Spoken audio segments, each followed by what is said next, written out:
In the early years of Raiz Corp, I had received some press. It was so exciting to be in the newspaper. To be in the newspaper was a big thing, but to be in a national magazine, that was just it. That was the best. And I had not only appeared in the newspaper, but I had also appeared in one of the prominent weekly financial magazines. I was so excited. And they were saying really, really nice things about Raiz Corp and about me and about this whole concept called business incubation, which was pretty new in the country at the time. With 2 copies of the magazine and 2 copies of the newspaper under my arm, I made my way to my mentor to go and show off my new media exposure. I was so proud to be in the newspaper, to be in a magazine. He looked at the magazine, he looked at the newspaper, he nodded, and then said, "You should never believe what is written about you." I was quite shocked. He continued to say, "For now, they are writing wonderful things, but one day, someone will write not so nice things about you. And if you believe the good things, you'll be encouraged to believe the bad things too. Do not let the good press go to your head, and more importantly, do not let bad press get into your head." This advice has been a guiding axiom for me over the years. But let me explain to you why this relates to lesson 18, which is complacency and the rule of doubling efforts.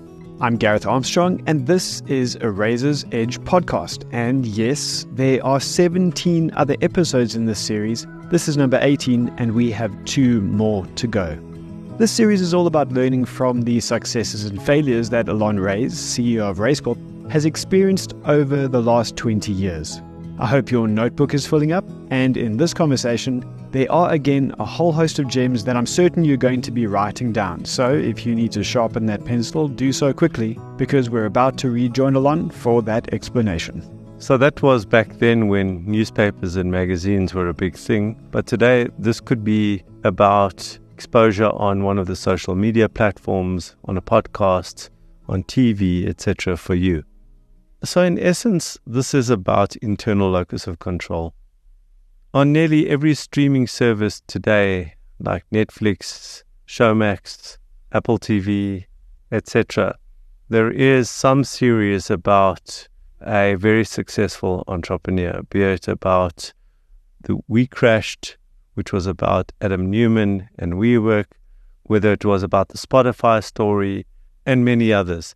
The thing that's common in all these stories, if you look at it critically, is at some point, these entrepreneurs get all this positive feedback from the media and from their staff and get godlike complexes, untouchable.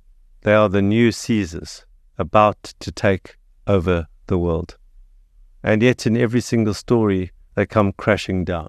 So yes, that's got to do with arrogance, but there's something else that's happening as well, which is complacency. When you are hungry, when you are fighting to win, you are looking at every single angle all the time. But when you are in a position where you feel you are winning or have won, then something switches off in you.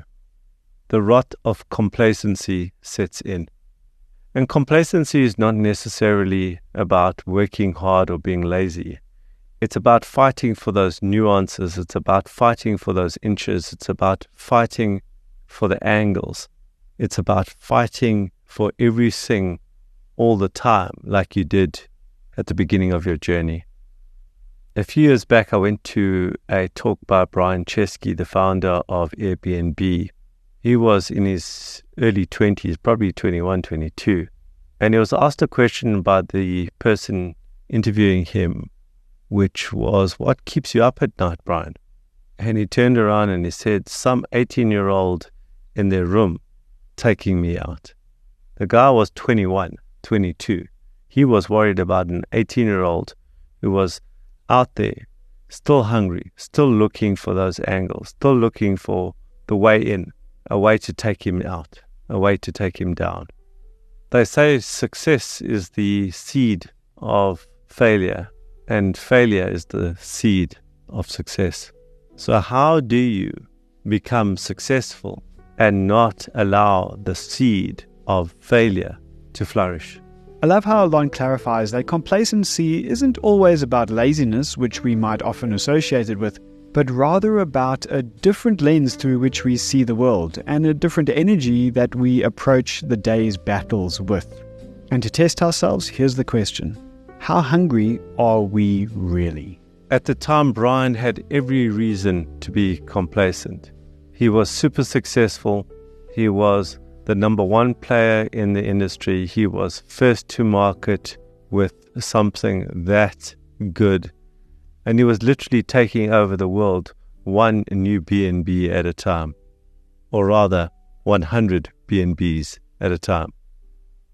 I go back to my conversation with my mentor who said to me, do not believe the press you receive.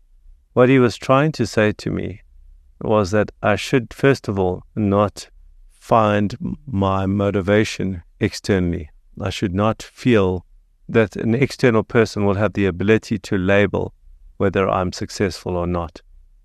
You and I both know, especially those entrepreneurs out there who get a lot of press, that what we portray in the press and what is really going on back at the ranch are two different things. That glossy picture of you smiling, of you at your desk, you looking down from the rails on top of the long stairway in your office, symbolizes to the reader that you've got it under control, that it's all working, that you've found the way. But very often, and I see this all too often, these businesses are in financial trouble or in a shambles. The marketing side is glossy.